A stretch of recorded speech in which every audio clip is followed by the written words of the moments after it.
نبی علیہ الصلوۃ والسلام فرمائی کہ لا ایمان لمن لا امانت له ولا دین لمن لا عهد له. نبی علیہ الصلوۃ والسلام فرمائی چې هغه کس کامل ایمان والا نه دی چې هغه د امانت خیال نه ساتي، او د هغه کس څه دین نشته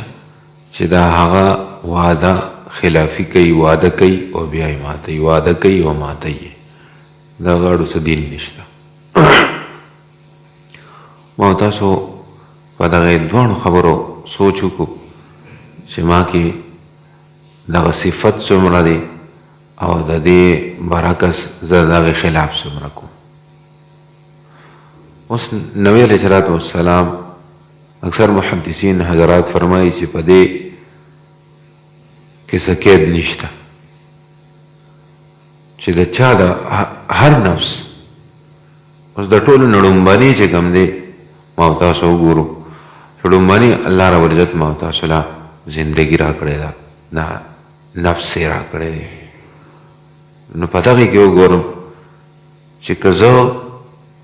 د خپل نفس د ټولو نه لومبنۍ خبره ده چې زه د خپل نفس د ګناهونو نه نه ساتم،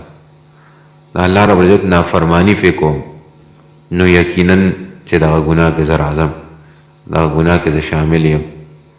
زما ایمان چې کوم دی دا کامل نه دی. که زه اوس د ایمان تکمیل غواړم نو چې د کومو خبرو نبی علیه الصلاة والسلام په حدیث مبارکو کې ما تاسو منې کړي وو د هغې نه ما تاسو منې شو، نو الله به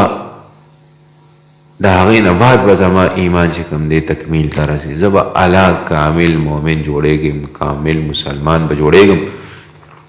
چې نبی علیه الصلاة والسلام په خپله حدیث مبارکو کې د کومو خبرو نه منع فرمایلې ده او د ایمان د تکمیل رکاوټ یې فرمایلی دی چې دا د ایمان تکمیل دې سره نشي کېدی، نو چې د هغې نه زه ځان منې کړم نو اله به زه کامل مسلمان جوړېږم. نو عرض دا کوم چې د ټولو نه اول مال الله رب العزت زندګي راکړې ده، کامل صحت یې راکړی دی، لاس خپې روغ، نو دا د الله رب العزت یو ډېر لوی نعمت دی. نو د ټولو نه اول چې زه په دې کې د الله رب العزت حق ادا کړم، د الله رب العزت احکامات پې پوره کړم، او د خپل نفس چې کوم دی دا د ګناهونو نه وساتم. بیا دویم نمبر چې کوم دی په دغې کې یوازې دا نه چې صرف په نفس صرف د ګناهونو نه ځان ساتل، د چا ما سره امانت پروت دی خو هغه د مال په شکل کې وي، اکثریت مونږ یو بل سره خپل امانتونه ږدو که نه، یاره دا امانت په طور ځان سره کېده، نو که زه اوس دغې امانت کې خیانت کوم، ګوره مونږ ته اکثریت ګورې دا خبره ښکاري چې یاره ما سره یو کس مال کېښود، پیسې را سره کېښود، نو بس زه وایم چې دغه امانت دی، دغه راته امانت ښکاري، خو لیکن که زما یار، زما دوست، زما ملګري، زما رشته دار، زما خپلوانو ما ته داسې دا راز یوه خبره وکړه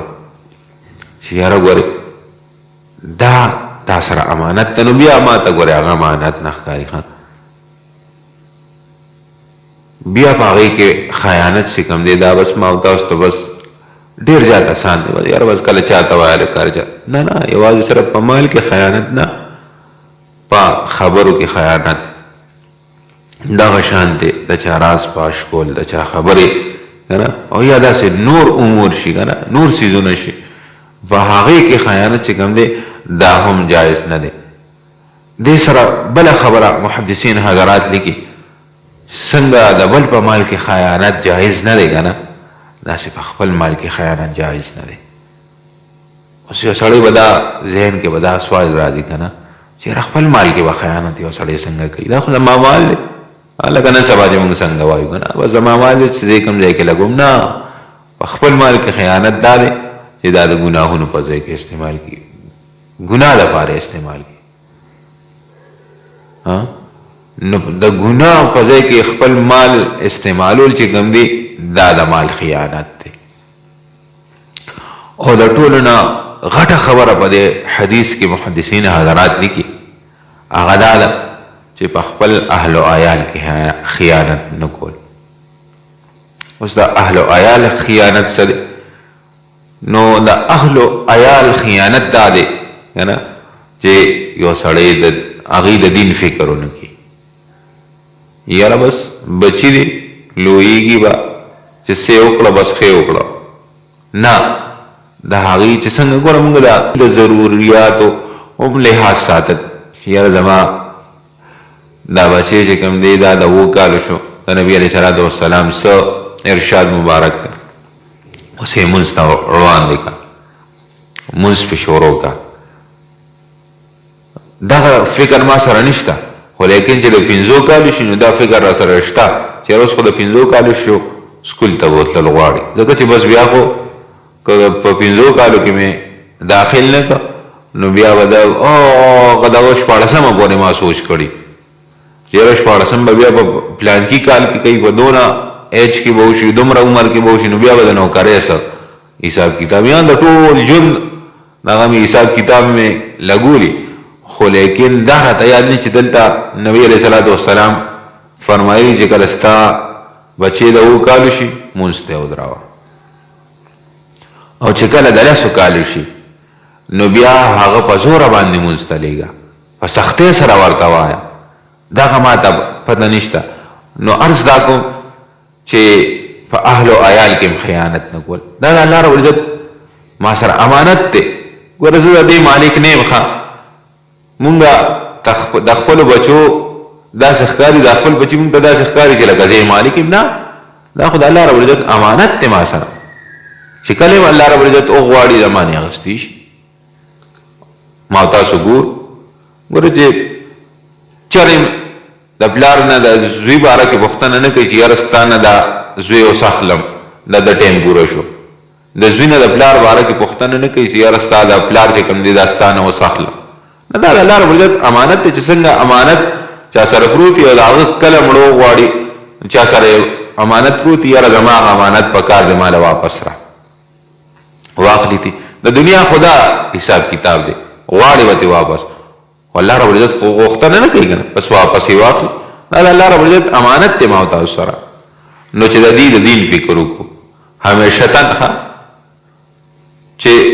څه د زما او ستاسو بچي د زندګۍ په هر دور کې وي